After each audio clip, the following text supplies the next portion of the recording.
Hello book friends, welcome to Uncommon Reader. I'm Daniela. So nice to be back. I've been absent a little longer than I was expecting, and actually I had promised you a video review of The Iron Heel, which is going to come up shortly after this one, probably on the 30th of April or the 1st of May. We are deciding with Renee which day we'll publish the video. So I wanted to do a quick video. So I have just arrived in California. So here I am with a little book haul to begin my trip quite excitingly. So I went to my local library and I couldn't wait to get my hands on the Friends of the Library shelves. And I did get 2 books for $1 each. Let me show you what I found. I was so happy to see once more a book by Amitav Ghosh. This is The Glass Palace, and I'm quite excited about this book because it's supposed to teach me a lot about some Asian history. Let me read you the synopsis. Set in Burma during the British invasion of 1885, this masterly novel by Amitav Ghosh tells the story of Raj Kumar, a poor boy lifted on the tides of political and social chaos, who goes on to create an empire in the Burmese teak forest.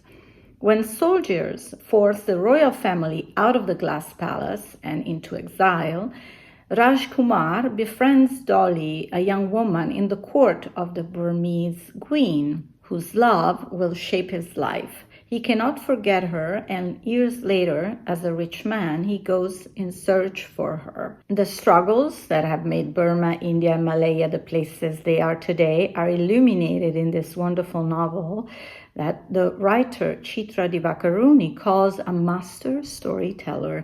He is indeed. I really enjoy the Gun Island. I think I read last July. It wasn't really my genre, but I think Amitav Ghosh adds so much more than adventure into it. It was kind of also with some magical realism shades. So I am hoping this is going to be as good. So, and here is another book that's really right in my alley, The Bookseller of Kabul.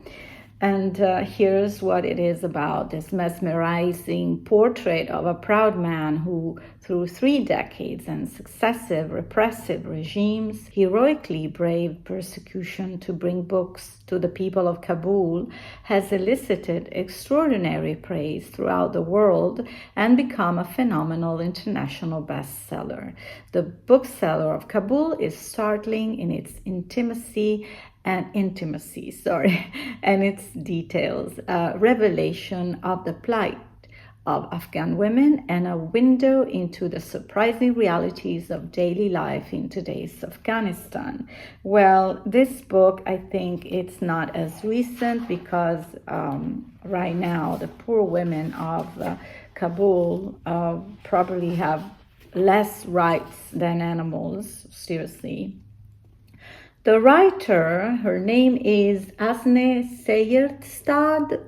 Okay, she's Norwegian, so I'm going to ask my friend Tracy at Nordic Lights if I've pronounced the name correctly.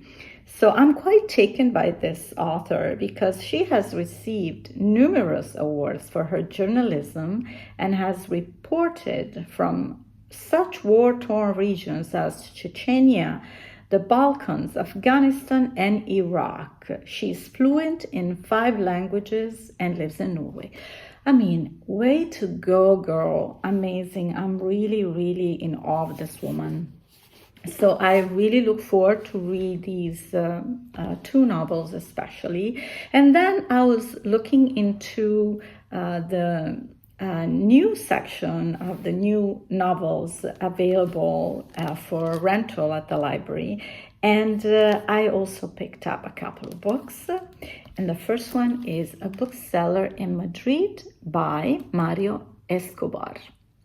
So this is also an historic novel And let me read you a little bit of what it's about. For as long as she can remember, Barbara Spiel has always found solace in books. Born in Germany and having come of age in a tumultuous era, she flees her home country as the Nazis rise to power in the early 30s.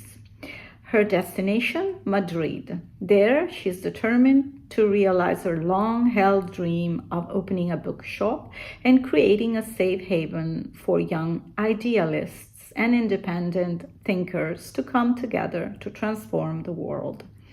Yet Spain isn't immune from its own troubles. The winds of change are blowing through both city and countryside, and it's impossible to predict what will happen. When the outbreak of the Spanish Civil War puts Barbara and everyone around her in peril, including the Spanish parliamentarian she's fallen deeply in love with, the terror and hatred seem all too familiar.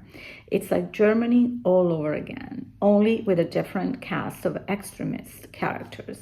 Yeah, so I don't know much about, the Franco regime dictatorship, so I was very intrigued by the story. I already started this book, and so far I'm lukewarm, but I'm hopeful it will pick up. And I don't want to share more details, as sometimes you get the wrong impression and then maybe you're transferring those first wrong impressions to other people. So we'll see. I'll let you know. Then I couldn't resist Mary Benedict. I couldn't. How could I? So this is the Queens of Crime. It's going to be quite intriguing story. Although I don't know why. I don't know if anybody else has done this before. I found out this was published for the first time in February 2025. But somehow I had heard of this coming together of 5 great women crime writers. So I don't know, maybe I had a deja vu or something, but in this book, we are in London in 1930. The 5 greatest women crime writers have banded together to form a secret society with a single goal: to show they are no longer willing to be treated as second-class citizens by their male counterparts in the legendary Detection Club. Led by the formidable Dorothy Sayers, the group includes Agatha Christie, Ngaio Marsh, Marjorie Allingham, the Baroness Emma Orczy. They call themselves the Queens of Crime. Their plan? Solve an actual murder, that of a young woman found strangled in a park in France, who may have connections leading to the highest levels of the British establishment. Okay, I'm gonna stop here. But anyway, I adore Mary Benedict, and she's such a great biographer. And I know she pairs up sometimes with Victoria Christopher Murray. I think my favorite of them was The Personal Librarian. That was a true story of, I forget her name, I'll write it here. I'm sorry, guys. I'm still jet lagged, that's my excuse. So I'm gonna finish this video with the last book, which is actually a gift. I received this latest by Zadie Smith. It's my first encounter with this author, and it's an essay book called Dead and Alive. She takes an exhilaratingly close look at artists. Okay, let's see how I can pronounce these names. Toyin Oji Odutola, Kara Walker, and Celia Paul. She invites us along to the movies to see and to think about Tar, and to Glastonbury to witness the ascendance of Stormzy. She takes us on a walk down Kilburn High Road in the beloved Northwest London and invites us to mourn with her the passing of writers Joan Didion, Martin Amis, Hilary Mantel, Philip Roth, and Toni Morrison. She considers changes of government on both sides of the Atlantic, and the meaning of the commons in all our lives.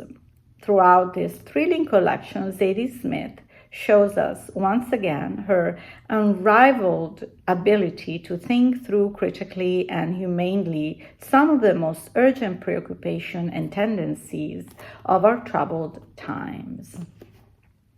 Pretty interesting. So this is it. This is my little book haul, and I'm gonna see you here back very soon, finally talking about The Iron Heel by my adored Jack London. Thank you for spending time with me today and for supporting my channel. I hope you're all doing well. Sending you a big hug and wishing you happy readings.